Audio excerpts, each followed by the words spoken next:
O contrato assinado inesperadamente.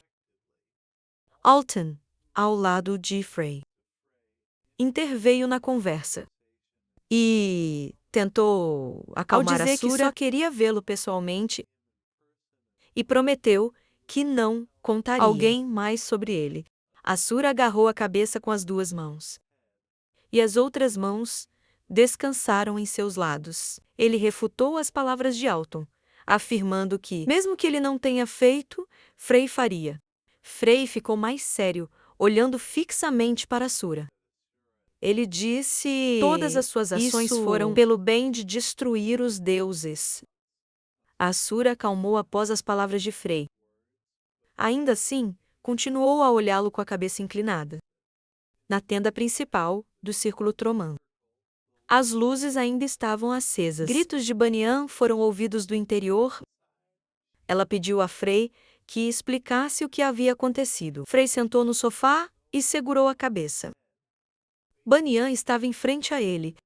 Ela tinha as mãos nos quadris e estava claramente de mau humor. Frey se queixou da vida. Todos o repreenderam hoje. Isso até o fez pensar por que todos só o odiavam. Frey ergueu a cabeça da mão e olhou para Banyan. E disse que tudo era como ela mesma viu, e a partir daquele dia, o círculo de Troman, Fisban e Anlet formaram uma aliança. Então, Frey pediu a Banyan que a anunciasse aos membros do círculo. Banyan estava visivelmente nervoso depois de ouvir suas palavras. Mas então, ela lembrou o verdadeiro motivo de sua interrogação. E apenas abriu os lábios para tentar fazer uma pergunta. Mas foi interrompida. Charles entrou na tenda, informando a Frey que ia despedir-se de Mater Alton. Frey olhou para Charles, feliz com sua chegada. Damian olhou surpreso para Charles.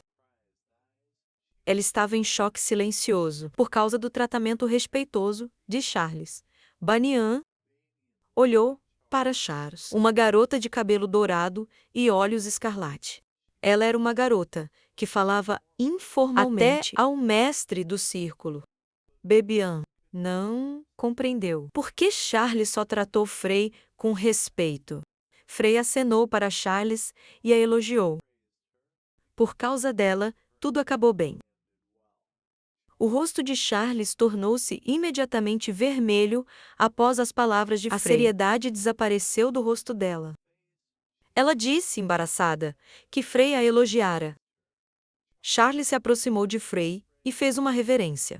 Com as mãos cruzadas, ela se alegrou com a futura cooperação. Imediatamente, ela anunciou. Damian assistiu. Incrédulo, Frey acariciou a cabeça de Charles sorrindo. Cedo, a manhã chegou. Os raios do sol iluminaram a cadeia de montanhas sobre o qual muitas pessoas haviam construído casas. Frey e Isabela caminharam pelas ruas de um pequeno povoado. Isabela olhou para o lado, para Frey, e perguntou onde ele ia. Frey, caminhando ao lado de Isabela, disse que o mestre Banyan ainda não conseguia liberar seu poder.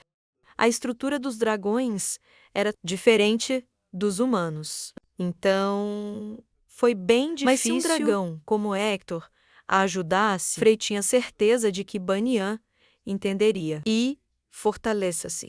Frey parou de repente, olhando para frente. Diante de Frey e Isabela, uma menina pequena estava parada, com as mãos unidas atrás das costas. Ela tinha cabelo rosa, parte dele trançado. Seus trajes eram semelhantes aos de uma artista marcial. Artista! Ela usava um ifu azul, sobre a qual colocou um manto sem mangas e amarrado com uma faixa amarela. Isabela olhou para a garota, achando a uma criança, perguntou se ela tinha algo a ver com eles. Os lábios da garota se abriram ao perguntar. Ter a oportunidade de fazer uma pergunta. Frey, neste momento, observava cuidadosamente a garota. Ele sentiu que algo estava errado nela. De repente, o pupilo de Frey dilatou quando ele percebeu algo. Frei parecia ver a figura de Kassogen, de pé, em postura e transbordando energia. A garota de cabelo claro, em frente a ele. As máscaras estavam... Frei aprendeu as técnicas de um mago guerreiro. Frei abriu os olhos largamente. Ele começou a ficar nervoso ao perceber a identidade da garota. A garota de cabelo claro baixou as mãos, dizendo que era muito incomum. O olhar da garota tornou-se sério. E com alguma emoção na voz, as técnicas eram passadas a apenas uma pessoa.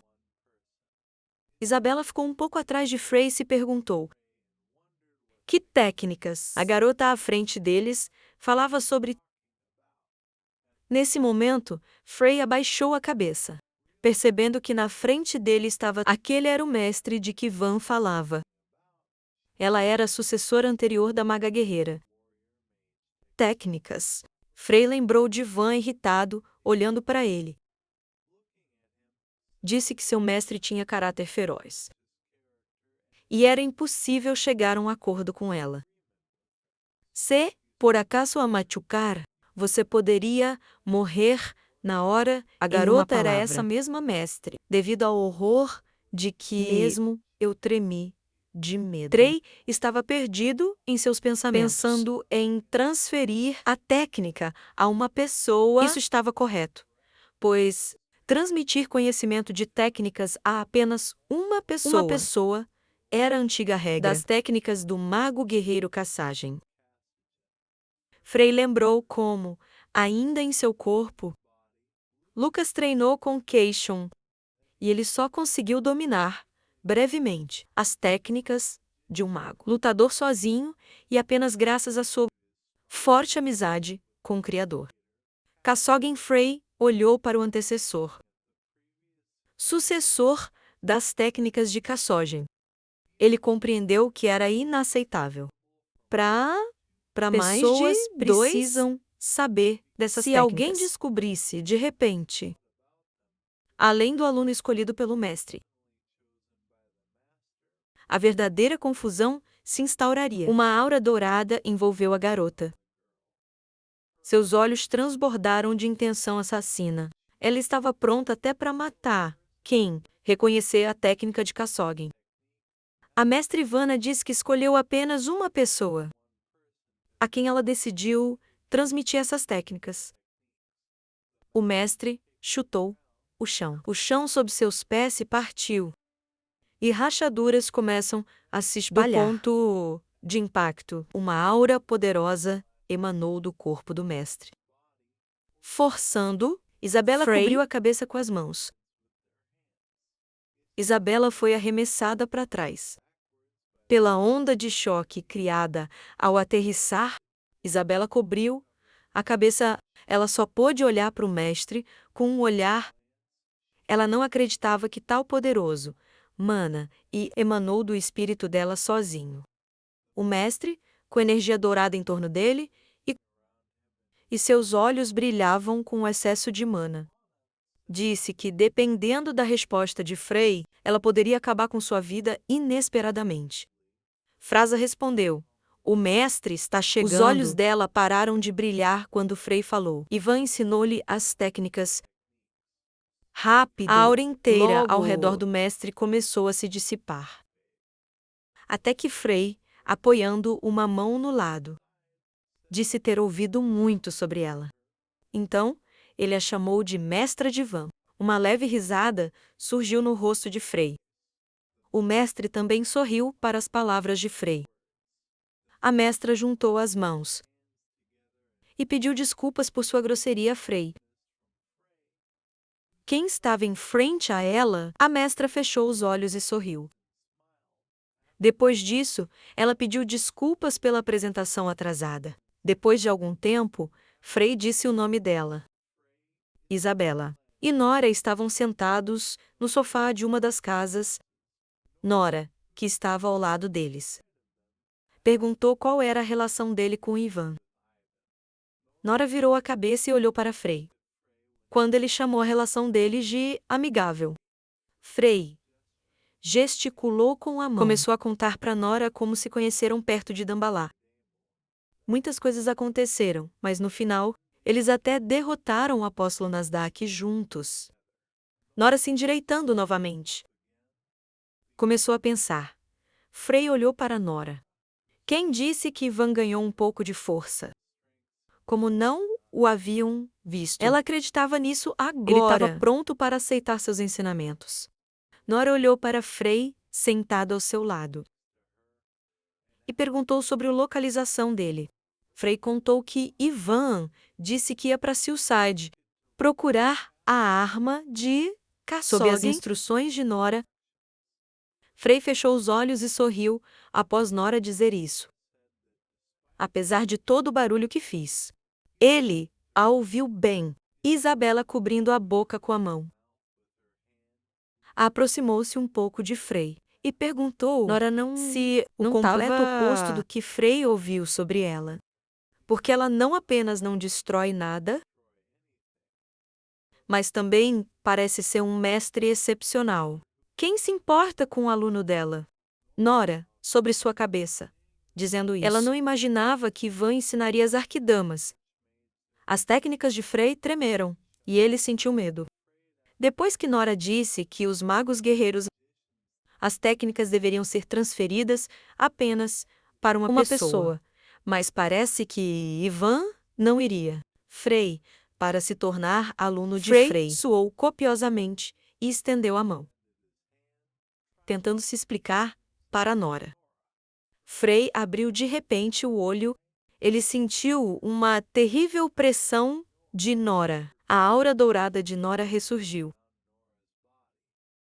Seus pupilos brilharam, enraivecidos. Ela iria discutir isso no próximo encontro com Ivan. Estabeleceu uma regra rigorosa para a transferência de tecnologia nos ossos. Frei ficou horrorizado e decidiu não falar mais. A mão dele congelou no ar e ele mesmo se desanimou. Bella ficou simplesmente surpresa com o comportamento de Nora. Neste momento, Ivan caminhava pelo deserto. De repente, espirrou e tropeçou. Ivan limpou o nariz com a mão. O rosto dele ficou um pouco vermelho, até que ele não entendeu por que sentia arrepios. Enquanto isso, mesmo durante o dia, Frei pediu perdão a Ivan e prometeu cortar o grama no túmulo dele todos os anos. Se ele morresse de repente, Nora, desça, e perguntou a Frei se ele havia se juntado ao Paragon. Frei abaixou a mão e respondeu, dizendo: eles estavam apenas em um comum relacionamento de aliança. Nada mais, nada menos. Nora, sorrindo, falou sobre as semelhanças do relacionamento. Frei não compreendeu suas palavras. Ele lembrou de ter ouvido que Nora estava no círculo. Ele decidiu imediatamente perguntar a ela sobre isso. Nora baixou a cabeça e desviou o olhar. Uma expressão triste surgiu no rosto dela. Ela disse que já fez parte do círculo. O olhar de Frei tornou-se sério. Ele não perguntou mais a Nora sobre isso. Frei começou a se levantar, dizendo que suas circunstâncias eram semelhantes aos problemas de Caio, porque os círculos atuais estavam podres, até o ponto de não poder ser corrigido. Nora observou em silêncio os movimentos de Frei. E também ouviu suas palavras. Nora ergueu a cabeça e contou que ouviu que Frei iria reformar os círculos. Com isso, sua determinação de não desistir e restaurar os méritos dos círculos era louvável. Mas viu como a cega fé de um jovem na mente humana. Frei virou as costas para Nora. Nora ouviu claramente a risada dele. Depois disso, ele disse que não era uma boa pessoa. Nora não mostrou nenhuma emoção, mesmo após o que Frei disse. Nenhuma musculatura em seu rosto se movia no início. Mas logo, seus lábios se curvaram em um doce sorriso. Mas quem a vai se sentiria medo e selvageria? Nora inclinou-se um pouco ao se levantar. Ao mesmo tempo, ela expressou a Frei sua surpresa e interesse por ele. Nora colocou as mãos atrás das costas e caminhou até Frei. Ele virou a cabeça e a olhou. Depois que Nora, ela o observaria de lado por um tempo. Ela queria saber se a determinação dele era real, ou se era apenas bravura. Frei olhou silenciosamente para Nora, refletindo sobre suas palavras. Somos transportados para a base do círculo de Troman. As pessoas descansavam nessa hora do dia. Alguns voltavam com lenha, alguns conversavam entre si, perto de suas casas de madeira. Hector ergueu a cabeça, apreciando o céu e desfrutando do ar fresco. Ele nem se lembrava quanto tempo havia passado, sentiu este aroma fresco dos lados de luta. Nora, Frei, Isabela e Hector caminhou ao longo da base do círculo Troman, com os braços estendidos.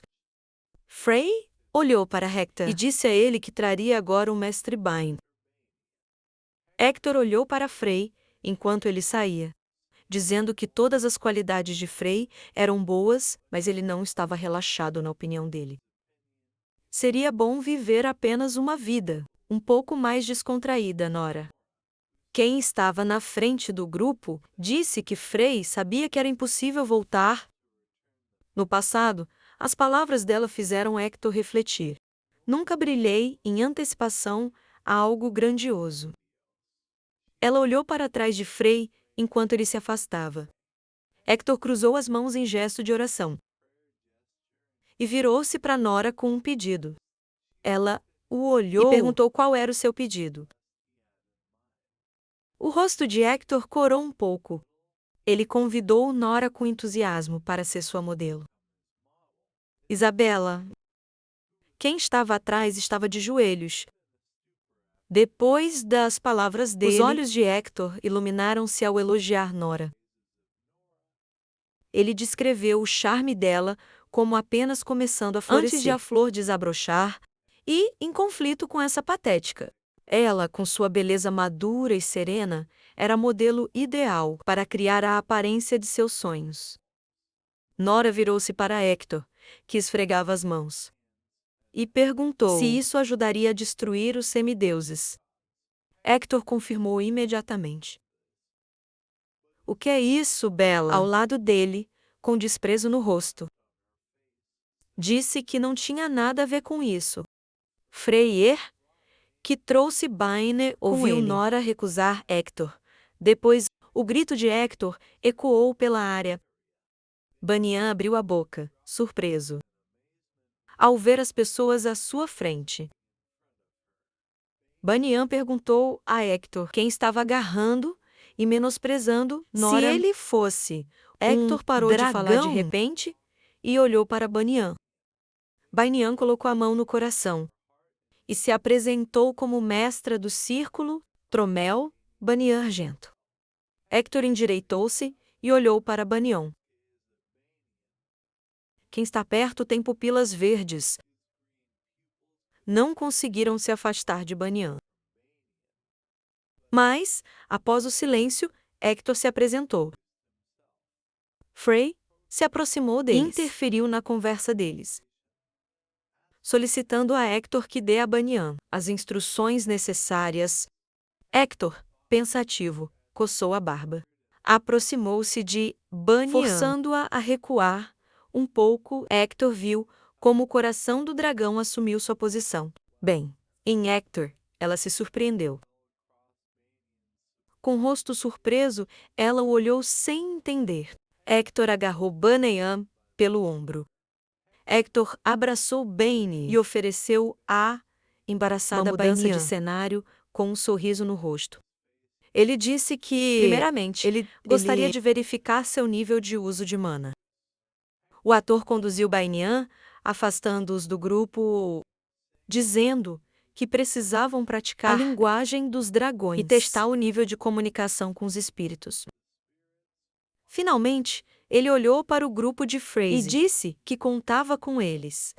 Discutido, e apareceu um pouco de tédio nos rostos de Frey e Isabela, após Hector convidar Bani e discutir tudo com ela em seu ateliê. Ao mesmo tempo, pensaram que Hector queria fazer Bani e seu modelo. Rápido, Frey e Nora ficaram sozinhos. Eles se olharam. Frey olhou para frente e falou sobre sua iminente visita a Straunaklis. Nora parou de olhar para Frey e perguntou: qual era a razão dele contar isso a ela? Frey, ao lado de Nora, convidou-a a ir com ele. Nora fechou os olhos. Ela entendeu o que Frey queria fazer. Porque a liderança do círculo deve ter reconhecido seu rosto. Ela supôs que Frey iria usá-la para mostrar o poder do Círculo Truman. Isabela se aproximou de repente, aproximando-se, e disse: tudo era para evitar brigas desnecessárias. Nora olhou para Isabela, pedindo ajuda. Nora logo desviou o olhar, sem responder ao pedido de Isabela. Mas depois de alguns segundos, Frey e Isabela, lado a lado, ouviram Nora concordar. Isabela ficou surpresa com a resposta rápida. Nora caminhou para a saída do acampamento de Tromans, dizendo apenas tinha uma dívida ela não paga para Straunaklis. Eventos nos levam a uma luxuosa casa de 2 andares com telhado vermelho. Frey, com a cabeça erguida e o rosto surpreso, indagou se essa mansão era realmente uma casa. Frey e Isabela ficou em frente à entrada da luxuosa casa.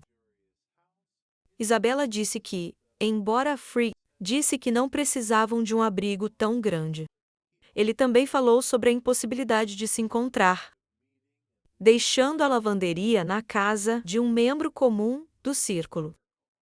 Frey abriu a boca largamente, olhando para a casa, horrorizado e chocado. Neste momento, Isabela cobriu o rosto, avermelhado com as mãos, e fechou os olhos, dizendo que, além disso, a casa deveria ser adequado para eles passarem tempo sozinhos.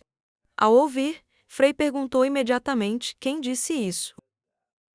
De repente, Ghislaine surgiu por trás e disse: foi a decisão dos membros do círculo. Isso fez Frey se virar e olhar para ele. Ghislaine, sorrindo, vestido com suas roupas habituais, pediu para aceitar a casa com alegria. Ghislaine olhou para Frey, quem ergueu a cabeça e olhou para a casa. Perguntou se a casa era grande demais. E quantos quartos havia? Neste momento, Isabela ainda não conseguia se desvencilhar de seus devaneios. O rosto dela estava vermelho e uma aura de amor se espalhava por ela. Ghislaine fechou os olhos, dizendo que a casa não tinha muitos quartos. Dentro da casa, brinquedos e uma chaleira de chá estavam sobre a mesa. Ao entrarem na casa, Frey e Isabela, eles viram Neve no sofá, com uma xícara de chá na mão. Ela discutia com o Charles, quem cruzara os braços sobre o peito. Eles estavam discutindo ao lado dela, tentando identificar o dono do quarto. Além disso, na sala ao lado onde a Neve estava deitada, Nora estava no sofá, tomando chá. Frey apertou os dentes, seu humor e alegria desapareceram. Uma sombra caiu em seu rosto. Snow virou de lado, com um pedaço de fruta na mão, e disse que o lugar era muito simples para ela. Mas aquele quarto era o mais espaçoso, e ela gostava da vista da floresta, que ela podia ver de uma só vez. Charlie estava perto do sofá onde a Neve estava deitada. Pôs as mãos nos quadris e gritou que era ela quem ocupava o quarto. Ao que Snow perguntou onde Charles desperdiçou toda a sua educação. Frey, que entrou com a Isabela, olhou para Charles que, com a mão estendida, indagou sobre a identidade de Snow, chamando-a de Rude. Frey ignorou isso. Perguntou a Isabela o que essas pessoas faziam ali. Isabela disse que eles eram seus convidados. Então, ordenou-se que os mantivessem aqui por um tempo. Neve, que estava deitada, decidiu responder pessoalmente à pergunta. Charles, quem estava ao lado dela, disse ser a rainha dos elfos. Mas quem se aproximou, se opôs, lembrando de ter deixado tudo lá. Charles fechou um olho e colocou as mãos nas coxas, dizendo que na verdade ela mesma era uma rainha, mas apenas uma rainha de vampiros. Isabela tremeu de raiva. Ela apertou os punhos, irritada com a discussão entre Charles e Snow. Isabela gritou, dizendo que se continuassem a brigar, podiam sair daqui agora mesmo e durma em outro lugar. Snow e Charles pararam de discutir e olharam para Isabela. Ao mesmo tempo, Frey observava de fora. A briga de 3 garotas. Já Isabela acenou com a mão, tentando afastar ou acalmar as meninas, enquanto Charles cruzava os braços no peito. E a mentirosa Neve não a levou a sério. Na tenda principal do Círculo Troman, o grito de Badian foi ouvido. Ela perguntou sobre a bola de atismo destruída. Banian sentou-se à cabeceira da mesa com Isaac, Jocelyn e Finnegan à direita, e Frey, Isabela, Neve e Charles à esquerda. Charles apertou a mão num punho. Excitação apareceu em seu rosto. Ela não entendia como isso poderia ter acontecido. Isaac olhou para Banian e disse: "Isso aconteceu em apenas uma noite." Frey, sentado ao lado de Isaac, não compreendia. Por que os deuses decidiram destruir a cidade? Agora mesmo, os olhos dele estreitaram, enquanto começava a pensar nas razões. Fez perguntas a si mesmo, refletindo sobre como Herion entrou em hibernação. E o Senhor concentrou-se no tratamento das 3 apocalipses, agora, em tempos tão difíceis, que nunca tiveram. Por que razão por que se mostrou tão impaciente? Isaac, olhando para Frey, contou todos os países exigiram explicações dos círculos. E eles, por sua vez, não podiam simplesmente assistir. Diferentemente, Isaac olhou para Banian. Ela foi informada de uma reunião de emergência no Império Cascal. O evento aconteceria em 3 dias. O que exigiria a presença de não apenas os líderes dos 3 círculos mais fortes, mas também outras pessoas influentes. Frey perguntou a Isaac quem estava sentado em frente a ele, sobre o local da reunião. Isaac, que ocorreria na propriedade da família Jun. Localizado na capital, Frey estreitou os olhos, ficando sério ao ouvir sobre a família de Jun. O albanês pulou após as palavras de Isaac. Ela decidiu partir agora mesmo, porque o caminho até a propriedade de Jun era muito longo. Inesperadamente, Frey chamou Baunion. Frey olhou para Banian e disse: ele conhecia as coordenadas da propriedade da família Jun, e eles não chegariam atrasados, mesmo saindo no dia do evento. Banian olhou para Frey, surpreso com suas palavras. Banion olhou para Frey e perguntou se ele precisava fazer algo durante esses 3 dias. Frey não negou. Damian colocou as mãos na mesa e anunciou o adiamento da viagem. Então ela ordenou que os líderes se preparassem e avançassem, e aproveitem ao máximo suas férias. Eventos nos levam a uma cadeia de montanhas, um lugar com casas de madeira pequenas. No laboratório subterrâneo, havia vários frascos de poções. Algumas poções na mesa. Havia também um estranho pó. Isso estava claramente esmagado à mão. Diablo! Quem segura uma garrafa redonda, com líquido cinza dentro? Voltou-se e perguntou a Frey. Quem estava atrás dele? O que ele acabara de dizer. Seu rosto estava mais sério do que nunca. Seus olhos estreitaram. Sobrancelhas franziram. Ele disse que precisava alcançar 9 estrelas. Os olhos de Diablo brilharam vermelhos. E vapor saiu de sua boca. Ele ouviu. Frey falou sobre a necessidade de sua ajuda. Luz piscou. Diablo, com olhos escarlate e pupila amarela, ao redor de onde a energia fluía, apareceu em seu olho. Diablo colocou o frasco com as poções, surpreso pela frase confiança.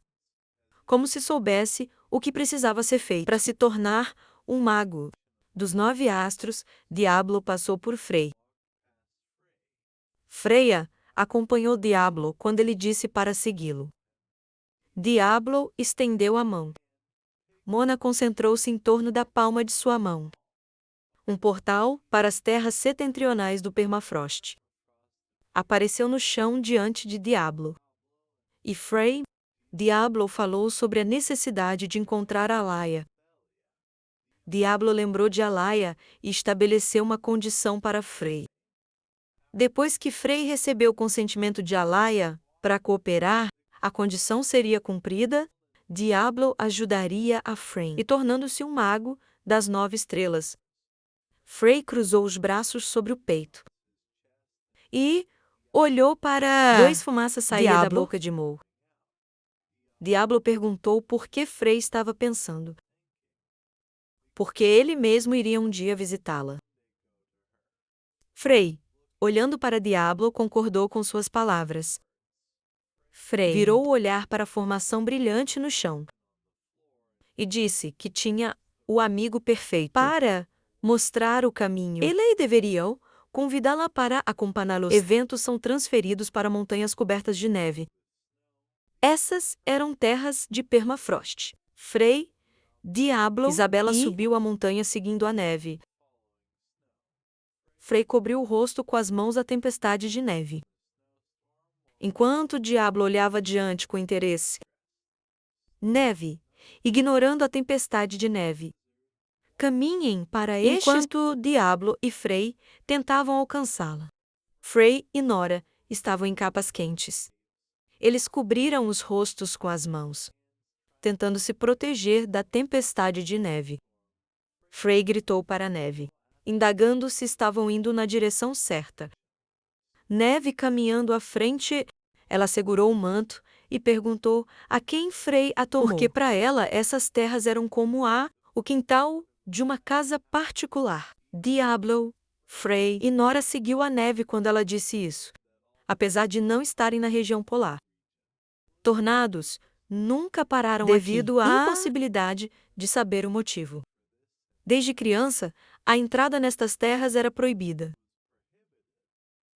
Mas após ouvir suas palavras, ela imediatamente lembrou deste lugar. E se um demigode chamado Elliot morasse aqui? Ela tinha certeza de que estava neste lugar. Frey cobriu a cabeça com as mãos. Gritou que a ouvia muito mal e pediu que ela falasse mais alto.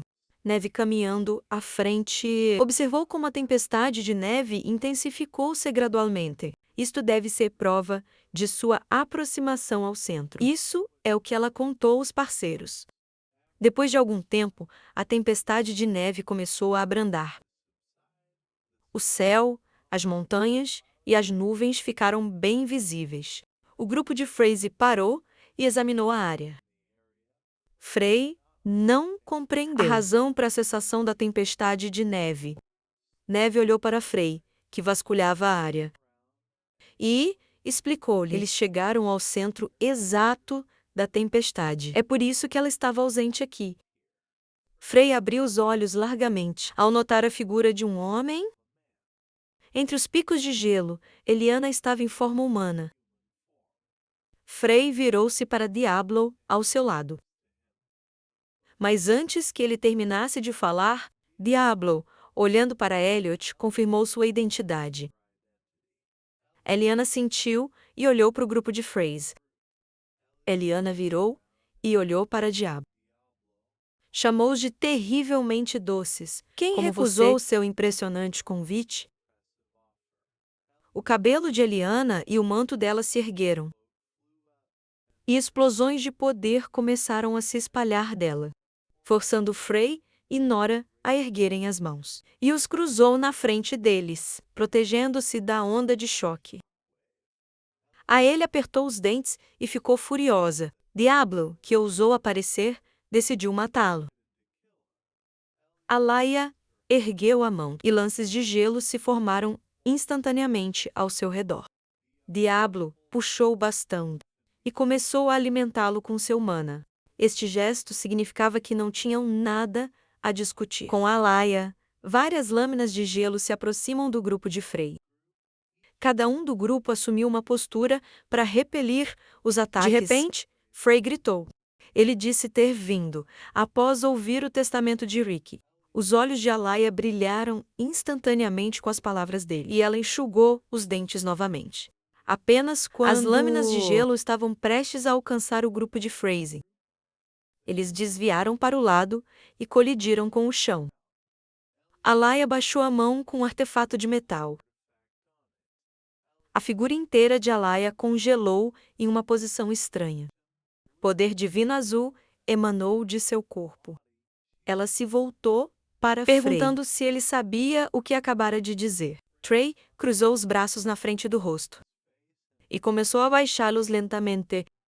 Alaia, com as sobrancelhas franzidas, seus olhos brilhavam e seus dentes estavam cerrados de raiva. Olhou para Frey. Frey, Senhor, suas mãos quase a entregaram completamente. Como Rick disse, ela se tornaria sua força. Ele os olhou com horror. Ela não acreditava no que ouviu. A garota meio deusa olhou para o personagem principal e seus acompanhantes. Ela perguntou se era realmente Rick. O personagem principal ficou atordoado com as emoções dela. Ele ficou em silêncio e suor deslizou pela sua face, pela vergonha. Seus olhos estavam estreitos, enquanto Elliot começava a rir alto. A garota semideusa ergueu a cabeça. Ela começou a rir cada vez mais. De repente, seu rosto foi iluminado pela escuridão. E seus olhos estreitaram. Ela parou de rir. Ele anotou que o demigode Rick fez o que quis, até o fim. Círculos mágicos surgiram em volta dos demigoduzes, que formam fortes correntes de vento. E por sua vez, impulsionou o personagem principal. E seus companheiros foram cada vez mais afastados. Frey segurou as mãos à frente e tentou identificar a demigodisa. Apesar do forte vento, ele anotou mentalmente que ela acabara de usar o barreira ao redor. A demigode observou a captura do continente. Se o Senhor sonha com isso, ou levando em conta como todos flutuam no abismo, apesar da morte inevitável. Depois de um pedido de desculpas, ela observou que dedicam todos os esforços aos cães. Os olhos do personagem principal estreitaram-se às próximas palavras de Elias. Ela observou que isso não poderia ser um motivo suficiente para o segundo demigode, Rick, perder a vida. O demigodo se preparava para o próximo ataque. O espaço ao redor dela estava saturado com sua aura. E o personagem principal segurava simultaneamente uma. Frey notou, em seus pensamentos, um bloco à frente dele. Então, é isso que acontece. Elliot notou que eliminaria todos eles. Seus olhos estavam cheios de lágrimas amargas, e seus olhos brilhavam em lágrimas. A garota percebeu que todos desapareceriam nisto, então ela desejou isso. De repente, o Lorde do Fogo abriu os olhos. Ele ficou chocado com o que estava acontecendo. Ele se sentou, deixando a mão no chão, e examinou silenciosamente a palma de sua mão. Os olhos do semideus Agnia iluminou-se com uma luz brilhante. Ele olhou para os outros semideuses. Alguns deles observaram que Agni havia... Por fim, abriu os olhos. 2 demigods, Tont e Nasdarco, estavam lá. Olhou atentamente para Agni. E ele, por sua vez, disse os nomes deles. O demigodo ficou de pé e começou a falar, enquanto os outros 2 observavam. Ele observou quanto tempo havia se passado desde que ele abriu os olhos. Mosdok observou que apenas meio mês havia se passado. Agnei ficou muito impressionado com as palavras de Mosdok. Seus olhos estreitaram. Ele perguntou novamente, que já haviam passado vários meses. O semideus começou a examinar cuidadosamente as palmas das mãos. E ele apertou uma delas. O Senhor do Fogo pensou. As feridas dele não pareciam tão fracas, porque em tão pouco tempo pareceu que seria impossível restaurá-los. Tão rápido, de repente, a voz do Senhor falou aos semideuses. Dirigam sua atenção à luz brilhante, que começou a surgir diante deles. O Todo-Poderoso surgiu de rios de luz brilhante. Um dos 3 semideuses chamou. E o Senhor, por sua vez, observou que todos deveriam se alegrar. O Senhor tinha um sorriso sinistro. Ele observou que chegou a hora de agir. O chão, ao redor dos 3 semideuses e do Senhor, iluminado por uma luz amarela brilhante. E eles se teletransportaram. Agnei não compreendeu o que estava acontecendo. Ele virou rapidamente o olhar para o Todo-Poderoso. Ele gritou e pediu ao seu senhor que parasse e continuasse a gritar, indagando para onde iam todos agora. Uma grande explosão aconteceu. O local onde os 4 estavam, a aparência da capital, surgiu diante deles, onde as pessoas cuidavam de seus afazeres. O ferreiro conversava com o homem, contando uma história, e ele, por sua vez, conversava com ele, sorrindo. De repente, os habitantes deste lugar ouviram um barulho estridente. E todos olharam para o céu. O céu foi dividido em 4 partes por uma cruz. E os mesmos 4, junto com o Senhor. O menino pairava sobre eles. De pé no chão com a mãe, começou a